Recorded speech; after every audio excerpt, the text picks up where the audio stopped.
would unleash a struggle for control of the Democratic Party. My main memory of 1968, that it was crowded and noisy and smoky and turbulent, and at any minute I expected somebody to punch me in the nose. The leading candidate was Hubert Humphrey. As Lyndon Johnson's vice president, the nomination should have been his for the taking. But when he arrived in Chicago, many questioned whether he could hold his party together long enough to win the election. Well, say, good to see you. Great. Humphrey wanted to be president worse than anything in the world. He had dreamed of it all his life.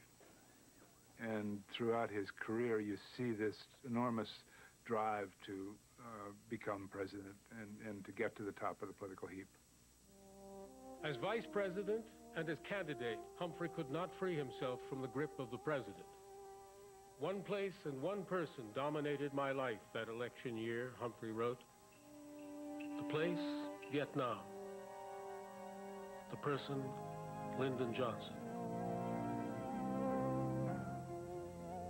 Everyone knew Humphrey as the president's man, a captive candidate.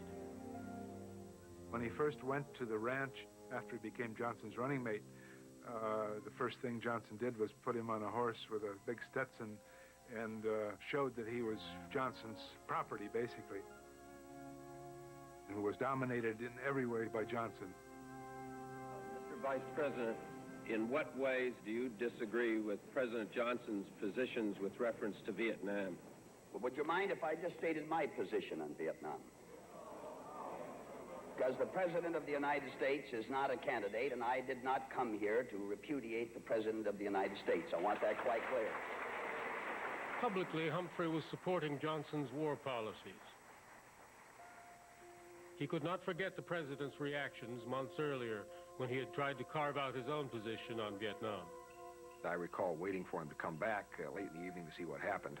And he came back and washed his hands obsessively in the washroom and didn't want to tell me. Well, finally he told me that President Johnson had berated him, said he would cause the death of his son-in-law and other American boys in Vietnam if he broke with the Johnson policy.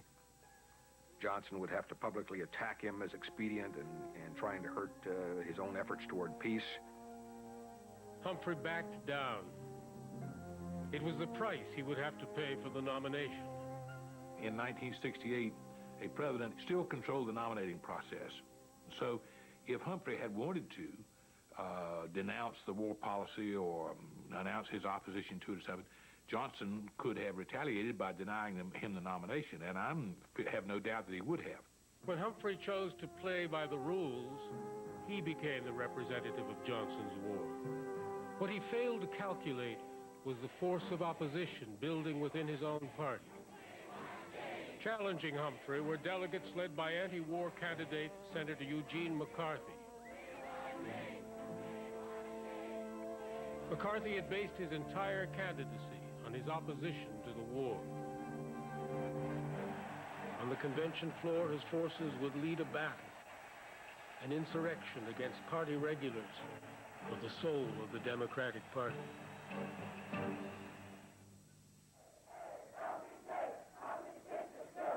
In the streets of Chicago, another rebellion was taking place.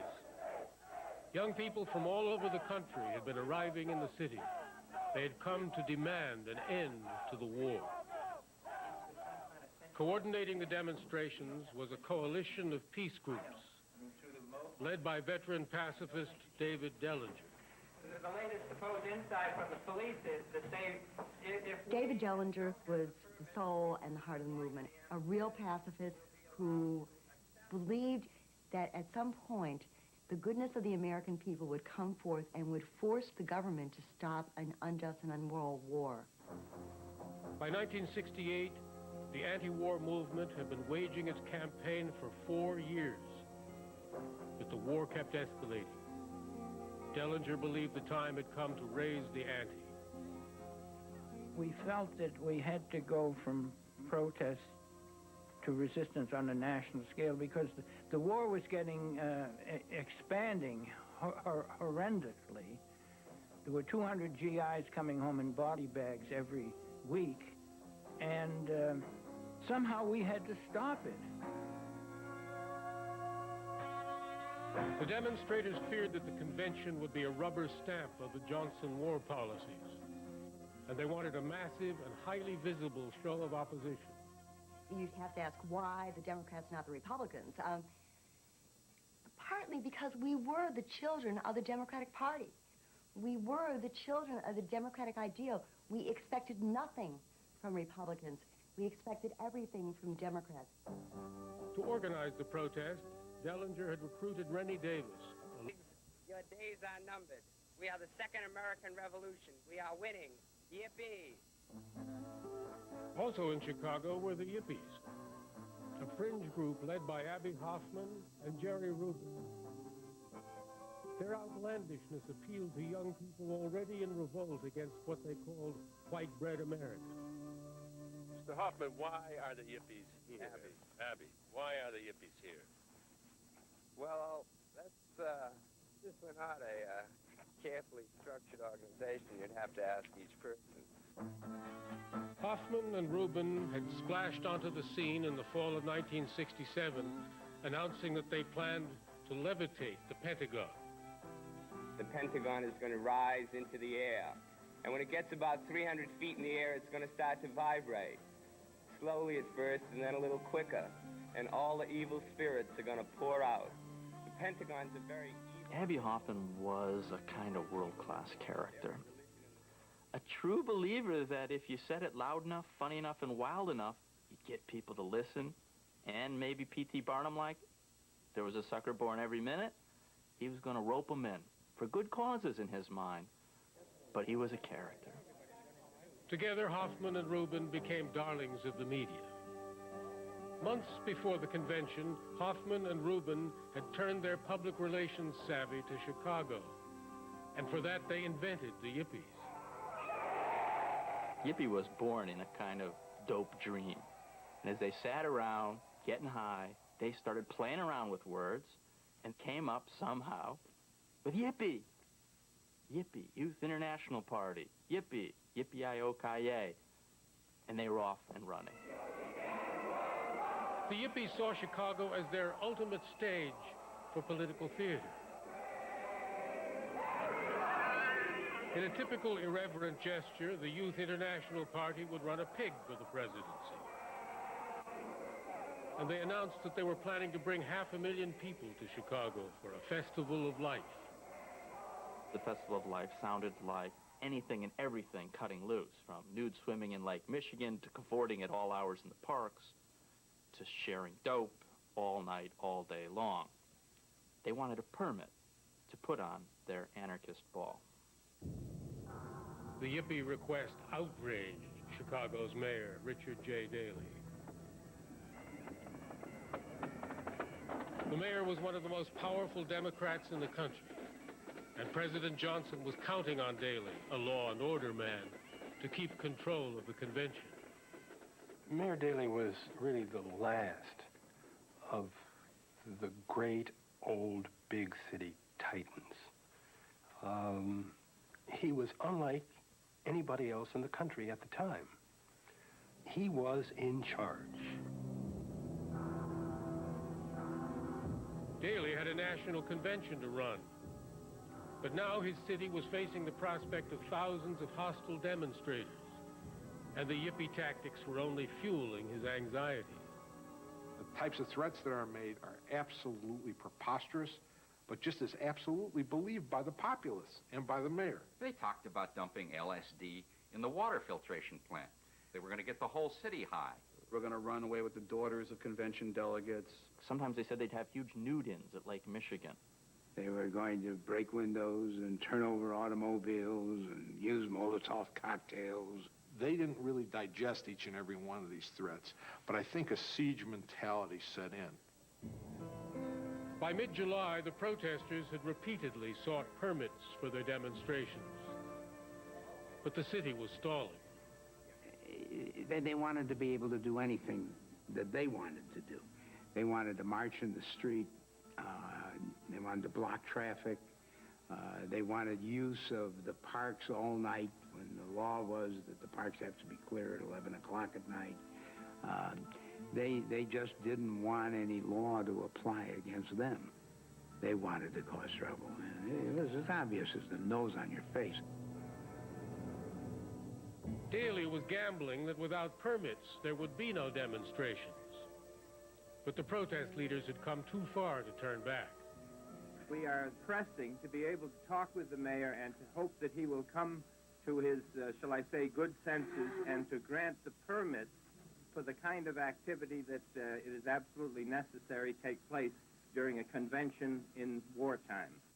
With just a month to go and still no permits, a desperate Rennie Davis reached out to Roger Wilkins at the Justice Department. And I sit down across from this fella who looks just like all those kids who went to the University of Michigan with me in the 50s. So you wonder whether it's a put-on. My purpose was to really persuade him that we really wanted a large mobilization, which meant for us that it had to be peaceful. I talked to him for a long time, trying very hard to listen deep under his words. I just got a sense of a person who was telling me the truth, who was truly concerned, who had actually made real efforts to engage the city.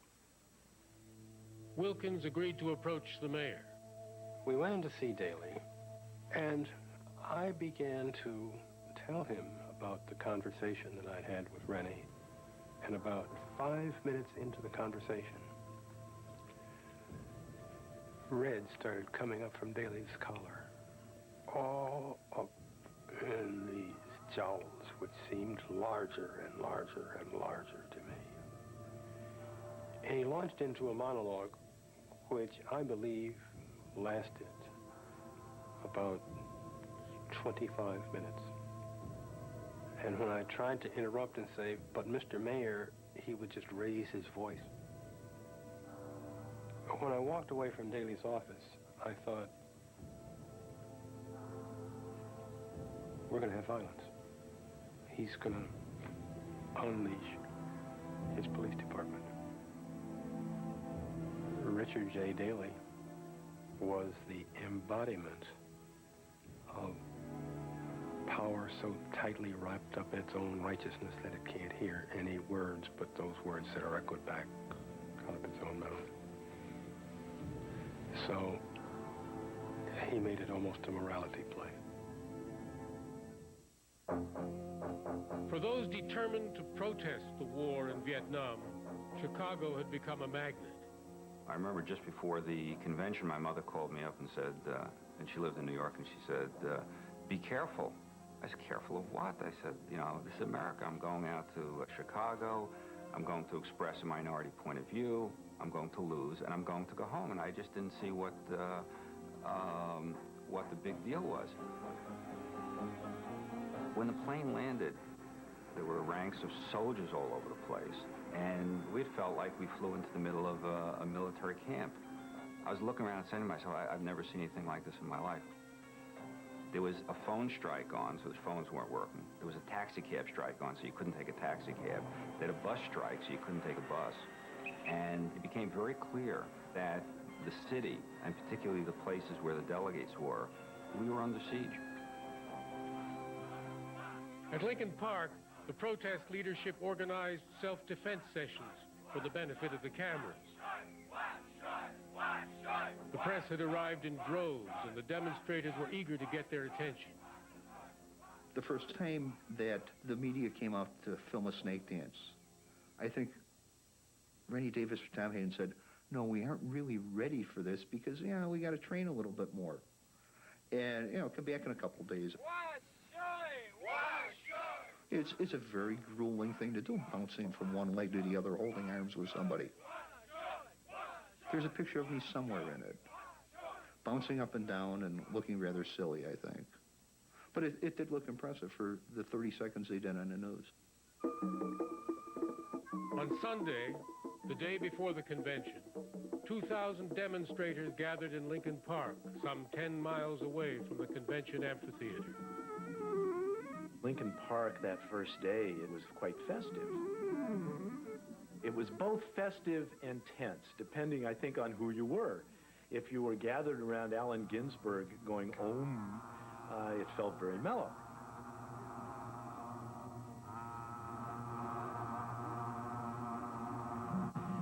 But for many of us, there was a lot of tension in the air and a real sense of foreboding because the police were all around. It was small. It would have been one of our smaller demonstrations. We were getting much bigger crowds, 100,000 in Washington. It would have been a pimple, a footnote, a blemish on history. But they made a mistake. Protest leaders argued that the demonstrators had nowhere to sleep but the park. Daley is enough of a politician to know that those are tactics on the part of the other side, that if he allows them to stay all night in the park, then they'll ask for something else that they think is unreachable. It's a game. Their objective is not to be able to sleep in the park. Their objective is to have a fight with policemen. In about 11 o'clock, the police lined up in a long line, almost shoulder to shoulder. Must have been a couple thousand of them. And we were aware that at 11 o'clock, the stagecoach was going to turn into a pumpkin or something was going to happen. The police appeared with helmets and gas masks, and there's these tear gas canisters fired into the park, kind of as an announcement that they're coming. The tear gas is pretty awful stuff. And there's panicking and running, and everybody's running out of the park and falling over each other. And then the police come after them with billy clubs.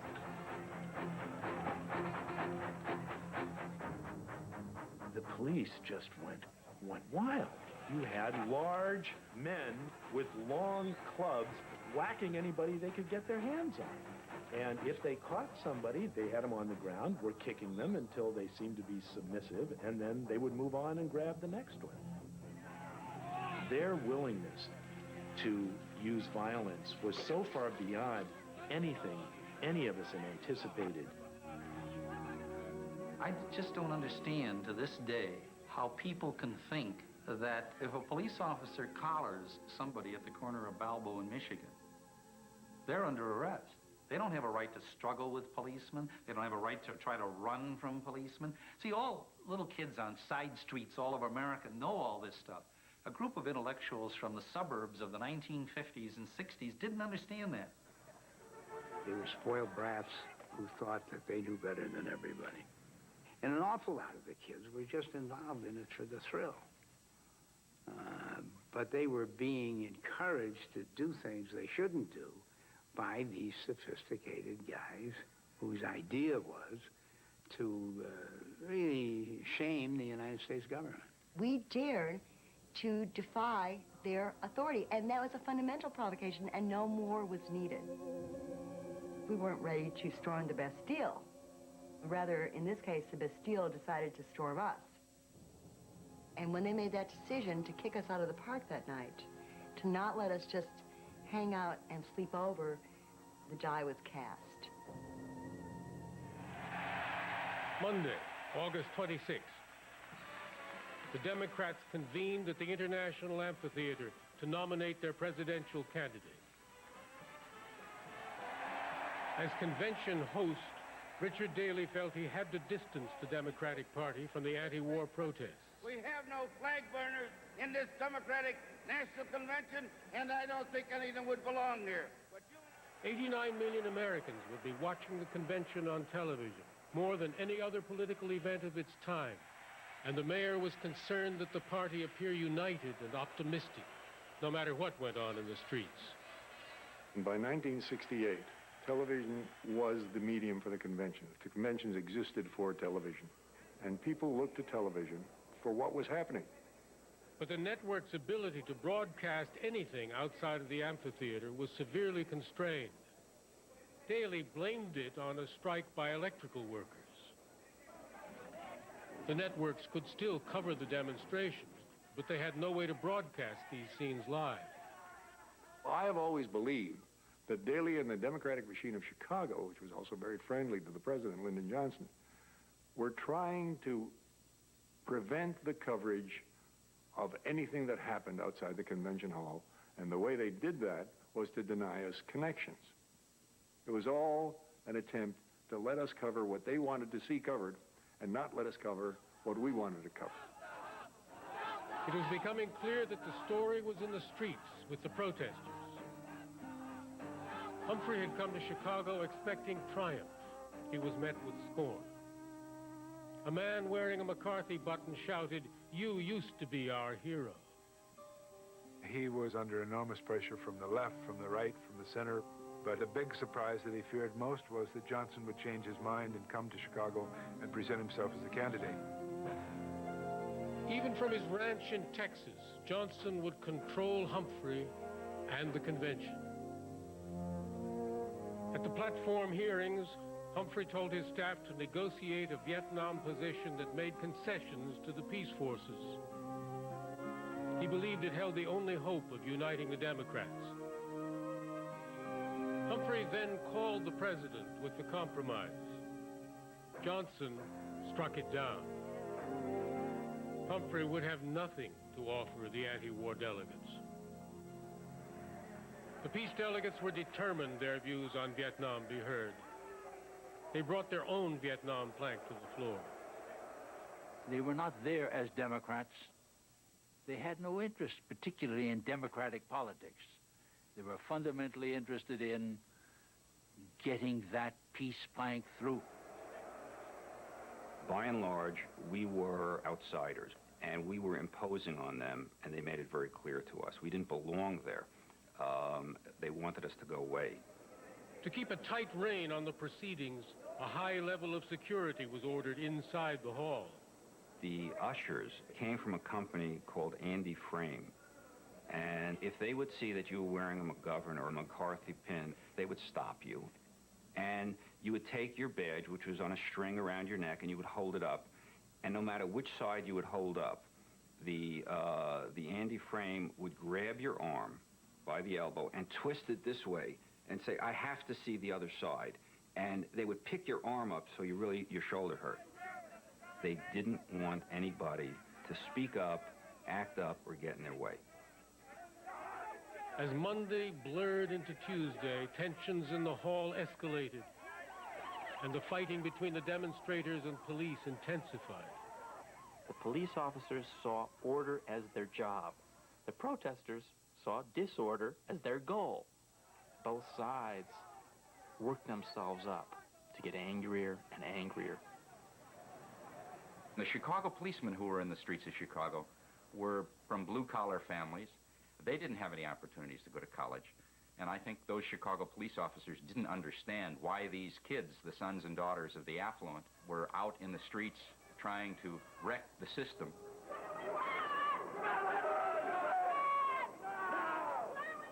I felt that they were just young students that had very little life behind them and a lot of life in front of them, and they were easily swayed, and that they were, I guess, venting their anxieties out on society, and we were there to stop them. But when we had to obey lawful commands from our superiors to clear the streets, we did it, usually fast and efficiently and effectively. We were provocative. There's no question we were provocative. But again, our provocation was with a purpose. We thought that we were being provocative in order to expose the true nature of the convention and of the police and of the army. We didn't want that true nature to go unnoticed. The fighting was becoming a nightly ritual, and the park was turning into a war zone. The first thing that would occur would be these great cannons that would billow tear gas into the park. You get this kind of eerie, ghost-like radiance coming through the mist. And then out of this fog would come these men in helmets and slapping their nightsticks against their hand, and these eerie masks to protect themselves from the gas.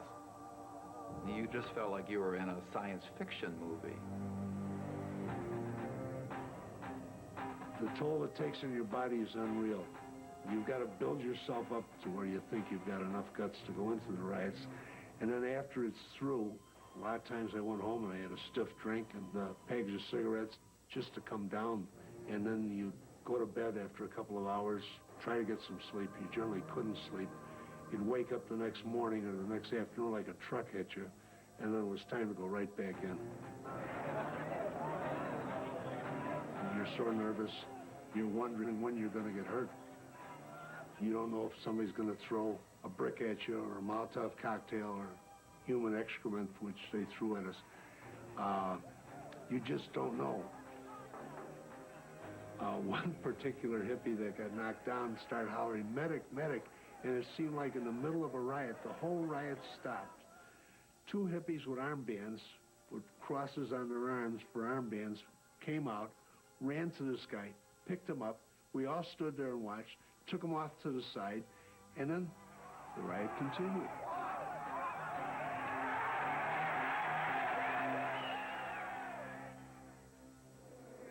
Tuesday night, the peace delegates had been promised a televised debate on Vietnam in prime time.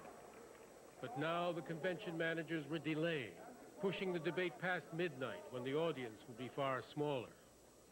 The fact that we were going to talk about what was going on in Vietnam while all of the country watched was not something that the administration wanted. Instead, what the nation saw were scuffles breaking out between peace delegates and security. Take your hands off of me. Viewers were shocked to see a television reporter drawn into the fray. Walter, as you can see. By 1 in the morning, enraged peace delegates demanded the convention adjourn and the debate be rescheduled. When we weren't recognized being our polite adult selves, then we started to yell. And we yelled, "Let's go home. Let us out of here. We can't take this anymore." With the convention disintegrating into chaos, Daley gave the convention managers the signal to clear the hall. Question is on the motion. So many as in favor will vote aye. Aye! Those opposed, no. The ayes have it. Accordingly, the House stands adjourned until 12 o'clock. Minutes later, Daley sent the National Guard into the streets to back up the weary Chicago police.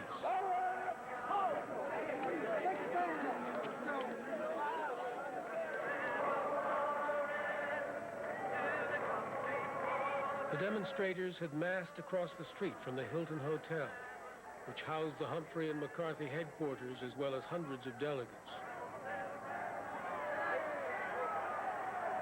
The crowd was bigger and more vocal than on previous nights, and the police, overwrought, were easily triggered. Late into the night, Tom Hayden rallied the crowd. Tomorrow is the day that this operation has been pointing for some time. We are going to gather here. We are going to make our way to the amphitheater by any means necessary.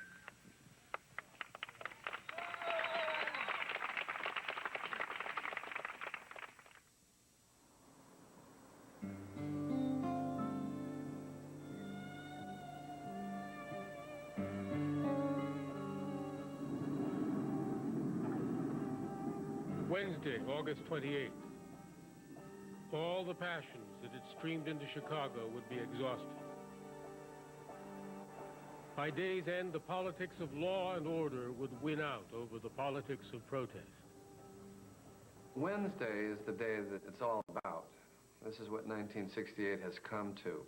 This is the day that the war is to be ratified and Humphrey is to be nominated. It would have been best for us if that whole day had never existed, had been blotted out from the calendar. The whole day's debate was a negative for us. There was nothing good which could have come out of it. At noon, the debate over Vietnam began. There's a minority among us, represented over in Grant Park, who would substitute beards for brains, license for liberty, and they would substitute riots for reason. The anti-war forces now had their chance to argue their case before a national audience. This is the moment of truth for the Democratic Party.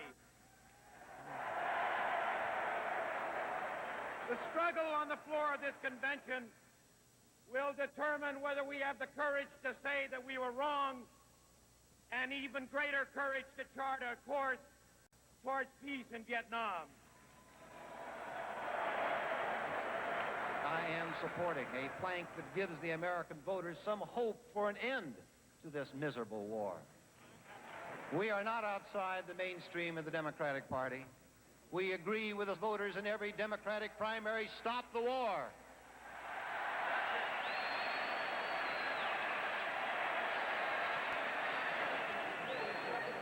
At the same time, at the bandshell in Grant Park, 15,000 people had gathered for a rally that the city had grudgingly authorized. But the legality of the gathering did nothing to reassure the police. There was a group of policemen, and they were in a fighting mood by then. I noticed their gloves, and there's a type of glove that they fill with shot. Bird shot, and it makes a punch be a very damaging thing. And I yelled at them, and I talked to their commander and told them to make these guys drop these things. And they did. They put them all on the ground when I told them to. But it was that same group that about an hour later went sailing into the crowd. As the rally got underway, a teenage boy climbed the flagpole near the bandshell and lowered the American flag. The police see this terrible thing that's happening to the American flag, and they decide to come in and make an arrest.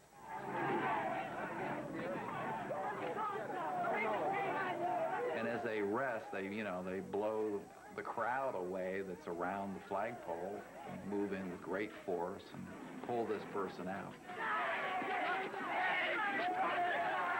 The arrest riled the crowd.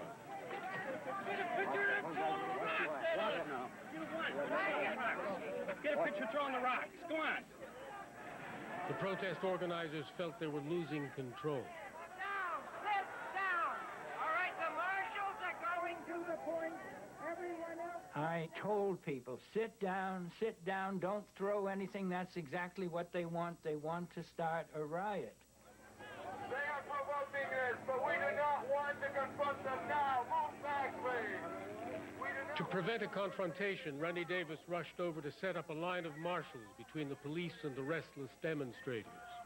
And then I turned with a bullhorn to face the police and acknowledged that we have a permit for this and we're asking the police to withdraw to relieve the tension.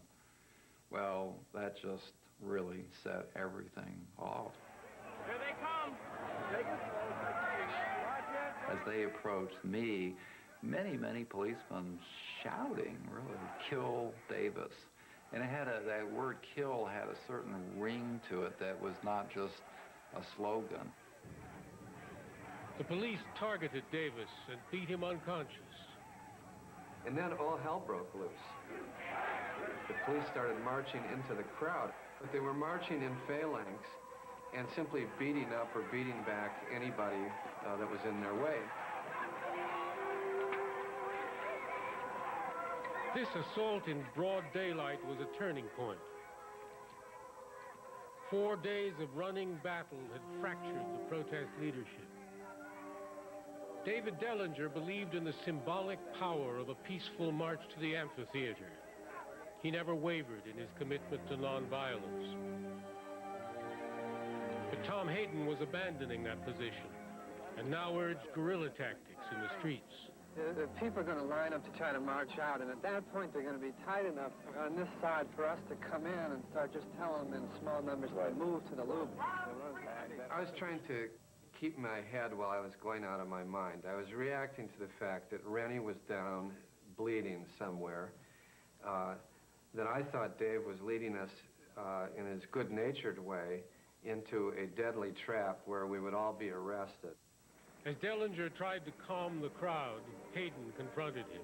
He came up and said, "We are taking over the platform and the microphone now because the police have done these terrible things, and you kept calling for nonviolence, and that's not realistic."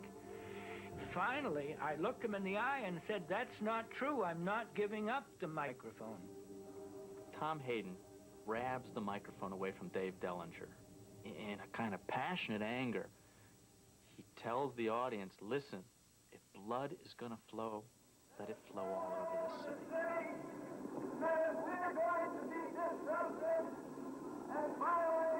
Let this whole stinking city be disrupted and violated. He lets it all loose in that speech. They're not going to let us out of this park in any organized way. You should float out in small groups. Don't get trapped in some kind of large organized march which can be surrounded. I'll see you in the streets.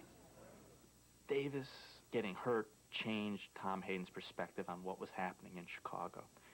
He started to really believe, I think, his most wild rhetoric. The police were like the Gestapo in Germany. Something was really wrong. You could be killed here for no reason. It's going to be Warsaw Ghetto. Yeah, but the point is that will develop.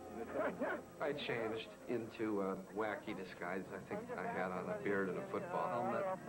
My goal is very primal, to get back to the Conrad Hilton so that if they were going to beat us up or gas us, that it would happen in full view of the convention delegates and the American people.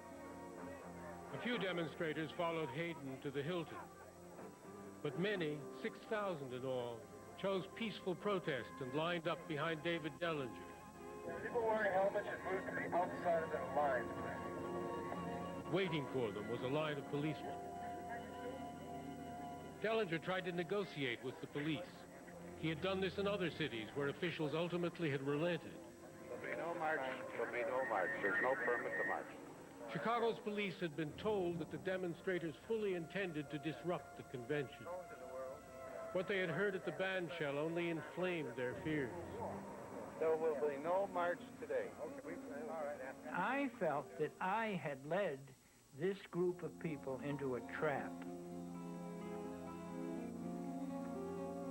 People who had been committed to nonviolence were now saying it doesn't work. They killed Martin Luther King, and we've got to take on new methods. I just felt like a total failure. The police began to break up the line.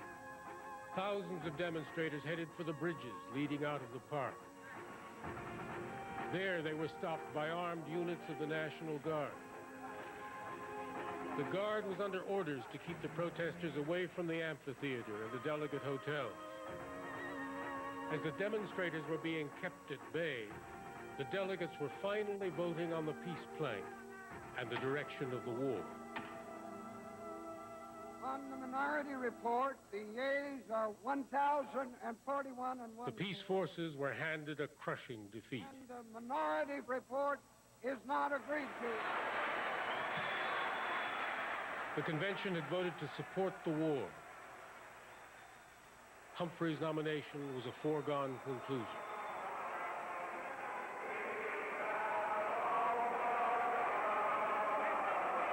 The rebels broke into their anthem.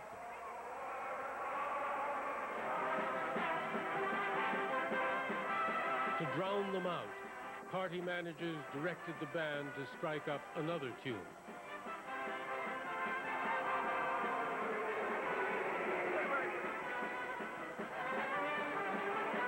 Democrats could no longer listen to each other.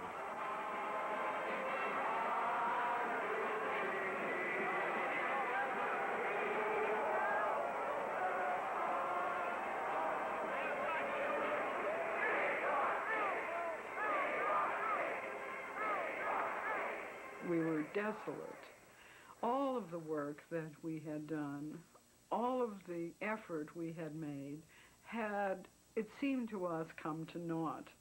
And although we knew better, I suppose, in our minds, our hearts were broken. I don't remember if it was day or night. I don't remember who was there. I just remember all of a sudden the floor was empty. I mean, I don't even remember the people leaving. And there was a group of people marching in a circle in front of the podium, and they had flags. And I got up and I started to march with them. And I eventually held one of the flags. We marched around. I remember I was sweating. It was like I was in a football game or some kind. It was just a tremendous emotional outlet. I don't think anyone said anything. We just did it.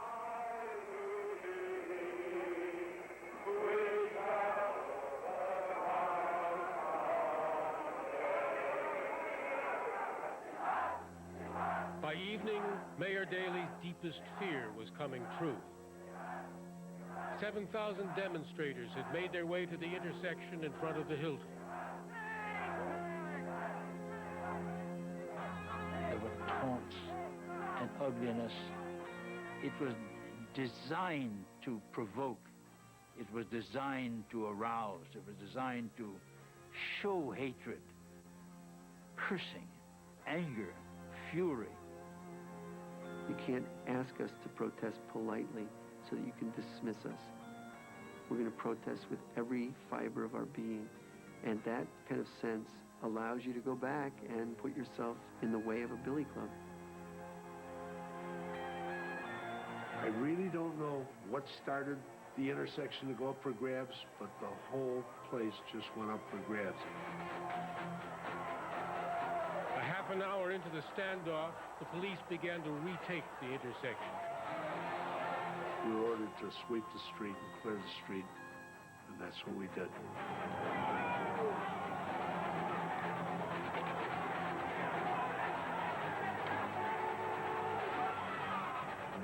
They went any way I could put them into the wagon. Some went easy, some didn't go so easy. And when they don't, then you take them any way that they want to come, which sometimes is not the nicest way, but they'll get in the wagon anyways. But who were we? We were their sons and daughters. We weren't some invading army from the outside. It was their worst nightmare. We were an invading army from the inside. And I think it's part of what freaked them out. Yeah, it was a wild scene. I really thought that the police had lost their cool. They were totally out of control for a while. I thought the protesters were a bunch of fools. And I felt terrible. I thought it was an awful thing to see.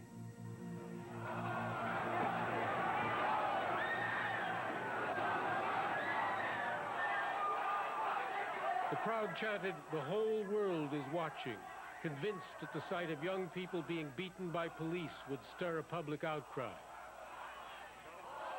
Far above the fighting, on the 25th floor of the Hilton, Humphrey waited for the nominating process to begin. He had survived the minefields of a difficult political season. Now he was in reach of victory. He's very tense. Everyone knows what's going on downstairs.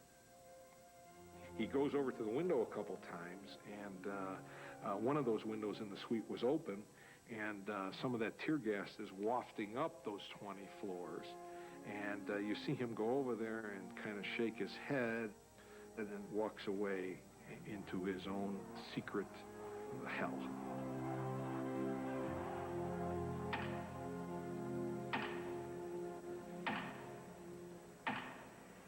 At 8 o'clock, the delegates gathered to name their presidential candidate. I came here from San Francisco to talk to you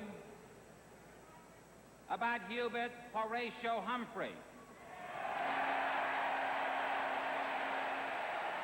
As the nation focused its attention on the convention floor, the fighting in front of the Hilton subsided. But images of the bloodshed were only now trickling into the broadcast centers. During the nomination process, the monitors for events around the town started to light up.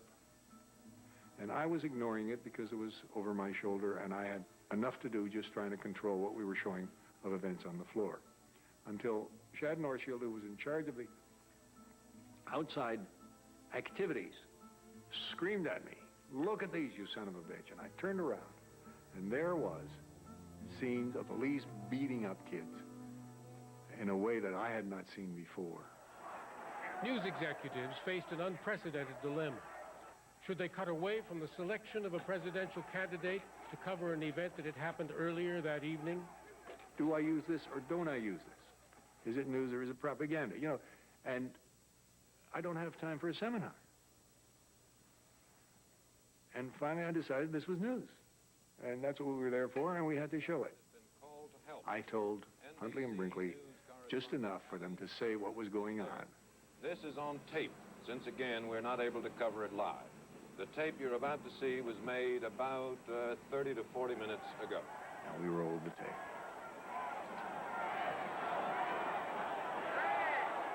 Hubert Humphrey sat helpless as the American people watched his nomination through a prism of violence and turmoil. I'm sure he must have felt sick at heart that the image being portrayed to the rest of the country was that one of disunity and violence. Obviously, he knew that and knew it would hurt him. Wisconsin! Mr. Chairman, most delegates to this convention do not know that thousands of young people are being beaten in the streets of Chicago.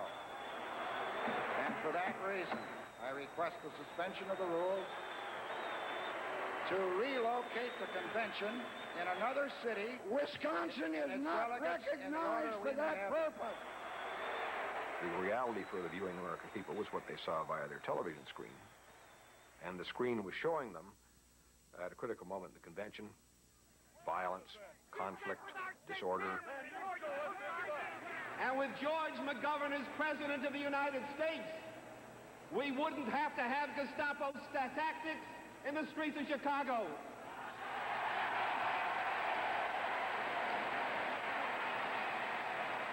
There was a sense that we were some kind of 1932 Nazi regime enforcing our will in the convention hall with police clubs inside and outside the hall. It was dreadful and added to the public perception that we Democrats could not run a convention, much less a country. Finally, at 11:20, the balloting began. Because of the atrocities in downtown Chicago, Georgia's loyal National Democrats cast their votes only with reluctance. That vote is... Illinois cast 112 votes. Humphrey and 3 votes for Senator McGovern. I had 112. It's just fun, you know, to check to see what you predicted, what happened. 26. Pennsylvania cast 2 1/2 votes for Senator McGovern. All his life, he had waited for this moment. For Senator McCarthy, and 103 3/4 votes. Humphrey acted the part of the happy nominee, but he was now the leader of a crippled party. There was nothing to celebrate but wreckage. The night Vice President Humphrey was nominated was one of the most dismal that either he or any of us around him have experienced. It was like a wake. Normally you would expect that having won the nomination of your party, culmination of a life's ambition for Humphrey, there would be a joyousness, an elation, a desire to get on with the battle in the general election. Instead, everyone was subdued, depressed, speaking in hushed voices, just gritting our teeth, wanting the convention to end.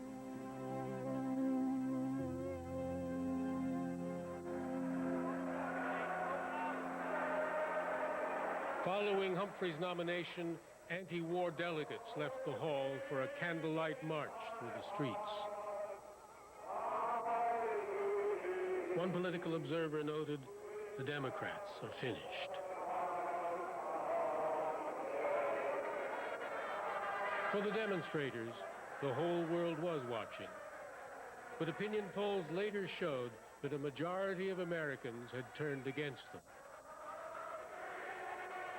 Declaring he represented the non-shouters, the forgotten Americans, Republican Richard Nixon defeated Hubert Humphrey in the November election by less than 1%. The Vietnam War would go on for 7 more years.